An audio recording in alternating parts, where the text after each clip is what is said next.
سلطان صلاح الدین ایوبی رحمہ اللہ جب فلسطین فتح کرنے نکلے اور دنیا بھر کی عیسائی قوتیں متحد ہو کر سامنے آ گئیں،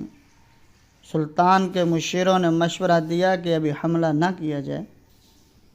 شکست کا خطرہ ہے۔ سلطان نے تاریخی جواب دیا،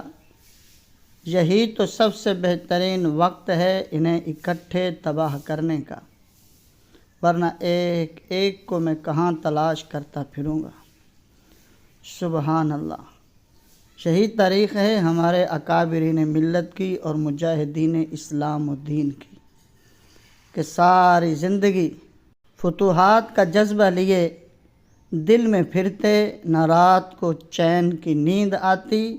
اور اسی وجہ سے سلطان ساری زندگی حج نہ کر سکے۔